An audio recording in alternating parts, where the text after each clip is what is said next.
Look at you. I'm in me happy place. Just look at you there now. I'm in me happy place. In Bridgerton, the massive worldwide hit that is Bridgerton. Yeah. I mean, how has it been for you and how has things changed for you since being in the show? It's been great. It was a great experience. You know, I love the doing of it, but it was a separate thing, I think, actually filming it to when it came out. That was like a whole nother thing I was not at all prepared for because I was cast before the first series came out. So I knew it was going to be... I was, you know, delighted to get cast in a big Netflix show and Shondaland and everything. But I think when it then became the phenomenon that it was, I was like, oh, God. You know, and you hadn't even started yet. No, exactly. I was like checking they hadn't recast. Is it true that you were going, we've signed phoning everything. your agent, they're not going to recast exactly. that big hit, are they? Yeah, and luckily they didn't.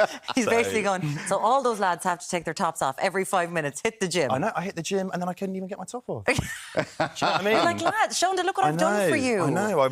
I made a joke in an interview that I was knocking on the producer's door every day with my top off, which then was printed in lots of... So it was a good lesson never to make a joke. Sure, look, you can do it here in Ireland, Ian. We don't mind. No, with you guys. I don't know. That would be terrible working conditions, Alan. You wouldn't be able for it. You used the past tense there. It was wonderful filming. Season 3 is obviously focusing on Penelope, who is Nicola Coughlan. Nicola Coughlan, yeah. So they're the main... Herself and your man, they're the main characters. Yeah. You said you're with Eloise. We're expecting Eloise's story to come up at some stage. And people are very invested in the posh Eloise. And you know, the printer. Yeah. Yeah? Muireann, you're not going to get anything out of him. Trope. It's a good going trope. on? Listen, I mean, I think we'll have to see. I can't...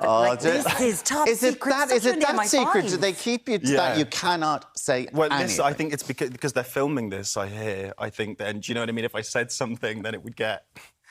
This is the problem. You genuinely look at it, you're like, I can't say anything. So you've got Bridgerton. Yeah. That wasn't worldwide enough for you. Then you went to the Rings of Power and, like Bridgerton, got cast for the season 2 before season 1 had aired. Yeah, exactly. So I'm the go-to guy for that, apparently. Now. That's what's happening, which is nice to let everyone know if you want to... But you see, they're sort of saying, we need someone special for season 2. Yes. And it's you. It needs a little lift. It needs a little lift, and it's you. That's a good niche, actually. I like that. But the fans of The Lord of the Rings, they're very vocal. They are. Like, it is insane walking into that online world of how they feel about it. Whatever about Bridgerton. Like, you know, we're all just romantics and we're just happy to see you dancing around the place. Are you ready for that level of scrutiny? I think I am. I think it will be fine. I mean, I think, to be totally honest, in terms of the, like, specific controversies and stuff around the first season of The Rings of Power... I think I'm probably, as a white actor, not going to... I think it's going to be fine for me. I think it's more about the actors of colour. Because Lenny Henry obviously had to talk about being a black man casting day or talking so much. I'd have to deal with all of that stuff. So, but, you know, to be fair, since I've been announced, you know, casting-wise, all the responses have been really lovely. So what are you doing now? Again, I mean, I wish I could tell you guys. God. Like, it's literally, for this, it's nothing as well. I think you got a little line for Bridgerton that it was like a printer's assistant, 0. Oh, really? Yeah. That's all you knew? I'll show you guys pictures when... Oh, fantastic. But was that all you knew, printer's assistant, Bridgerton? I knew a little bit more, but that's all you guys knew before it came out. Yeah. Only a little bit more. What can he talk to us about, I wonder? Dad dancing with Richard Boyd Barrett? Can we talk about that? Is Richard going to have his people on to us going, I'm a politician, you can't talk about this? I know, I feel like I should have texted Richard to warn him that I might mention this. What is the connection? Tell us the connection. Well, Richard is my cousin. Yes. He's the son of my Aunt Sinead, and... at Max's wedding, which was a couple of years ago. So this is Max Irons, the son of Sinead Cusack and Jeremy Irons. Yeah, exactly right. Your cousin. My cousin as well. I'd only met Richard... well, he's such a charming man, isn't he? I don't know if you guys have met him. He's lovely. But I'd never seen him, like, let his hair down, you know. And just on the dance floor, he's a demon. Really, I mean, and with such conviction as well. He's not just throwing shapes; they're beautiful. It's intimidating being near him. You want to watch him do his thing, and So next time we've got a political journalist in, we're going to what's happening in the whole bar with Richard Boyd Barrett doing his stuff. Do you know one thing that caught my eye, and I think it's a lovely thing, the ITV drama Archie, where you play a young Cary Grant. I love that. Yeah. Was that fun? It was so much fun. Yeah, it was a lot of fun. My mum was in it too, Yeah. funnily enough. But you never had scenes with her? No, because she was playing Alma Hitchcock's wife. This is Niamh Cusack, your mother. Yes. Yes. And her bits were only with older Cary Grant, or main Cary Grant, who was Jason Isaac. So we never crossed over. Though she went down really well with all the crew and everything. I'd been in quite a bit before, and she was in for a couple of days, and then I came back in after. And they were all talking about my mum. Your mother's fabulous. Your mother's so lovely. She really is, though. Well, but you can't be She's upstaged there. by your own mother. Yeah, you know what I mean? can. Well, I have been. I think you have been. Oh. Like, let's talk about that. You know, you're here in Ireland. Yeah. And your family are the Cusacks. Like, from Cyril Cusack to Sinead to your mum Niamh. Like, I feel like we all just know the Cusack, family. Do you know? When you go to Baltimore, you go and look at Sinead and Jeremy's pink house. Do you know what I mean? It's like on the map. What is it? Like, in England, it must feel different than when you're here in Ireland. And people are like, oh, God, you're part of the Cusacks. Definitely, it definitely does. I remember there was an essay on Bridgerton who was Irish, and he was asking me like about who I had to do a bit of speaking to before a scene, you know. And when he realised we got talking about who my parents were and stuff, it was such a big thing for him. And he told the guy next to him who was English, and he was like, who? So it is. Yeah. I mean, I think that obviously, like, both my parents have done loads of work in the UK, but the whole like legacy thing is maybe more present in Ireland. Yeah. Even in the car in here today, it was like, you know, when we got talking about that, and it's good, but it's great, you know, it's great. It's always been like we're never short of conversation around the dinner table, you know. But like then, did that obviously, when growing up, was acting then just assumed that you were going to be part of the legacy and go into acting?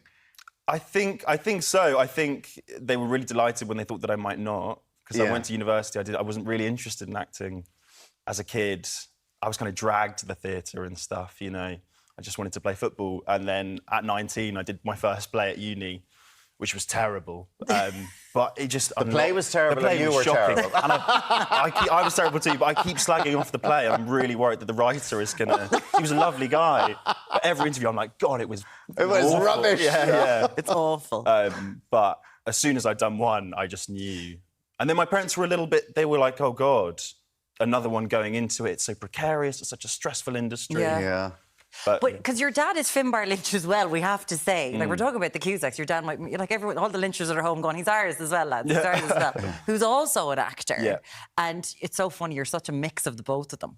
So for them to kind of go, OK, this is what he's going to do. And they've been involved in the theatre world. Yeah. So you kind of, you've done so much on TV and film and that, like, you're here because you're going to be on the Abbey stage. Like, does that mean a lot? It means so much. It means so much, yeah. Does it? It really does, yeah. I mean, I came to see my mum do Faith Healer, Friel play here last year, and it was after that, I think it was January, and I got straight on the phone to my agent and I said, if there's anything at the Abbey, or in Dublin even, I just wanted to work here so bad, because I've worked in the north before filming. Yeah. I've never worked here, and I just felt there was something in me that loved being here, you know? Well, I mean, every actor wants to work in the Abbey. It's the National Theatre and stuff like that. So tell us about Ghosts. Well, so... I said, is there anything? And then my agent came back with this, which was like the best possible thing. Because it's a play Ghosts, a Norwegian classic, an Ibsen classic that Marco wrote, who's like one of the greatest, if not Irish in the world. Yeah, Marco wrote, who is at it, he's taking this and he's adapted it. Yes. Exactly, and he's directing it as well. And there's lovely Kathy Belton, who was on at the weekend. Lovely with Kathy the Belton, guys, Declan Conlon, Lorcan Cranach, Simone Collins, they're all brilliant. But he's kind of what he's done, because it's a play that I've seen before and I was supposed to do at university, in fact. That's but right. He's kind of stripped it back. So the story's all the same, but it's just so kind of primal. It's like a kind of family drama, thriller, pressure cooker. It's an hour and a half straight through, and it's intense. And it's a lot, but I think you're going to feel some things if you come and watch it. Some good things. Some good things. Yeah. And how is it then, well, you haven't done it yet, but like a threat. if you're obviously like in a sexy threat. Yeah. We can make it sexy. A sexy threat. He just went make at the it same sexy. time, he put his eyebrows up, he went to some good things. It was like, it's like a sexy. But we cater for everyone. That's the bit, yeah. No, it's not. But you're prepared sexy. for the intensity of it every night. It's going to be there. It's very much going to be there. Yeah, exactly. I can't believe I'm talking about It's going to be with Ibsen, which is such hard work, but it's great. It's great. It's going to be in the Abbey from the 19th of April. Yes, to the 13th of May. To the 13th of May. Long run, so you're a nice long run for you to be in Dublin, where you wanted to be, you wanted to come back to. I did, and now I'm here with you guys, you know. Well, it was lovely for you to come in and chat to us Thanks so much for having me. Thank you. Lovely to see you both. Calam's Calam Lynch, lovely. thank you so much. Pleasure to have you here. Ghost is running in the Abbey Theatre from the 19th of April. You can find out more online, of course.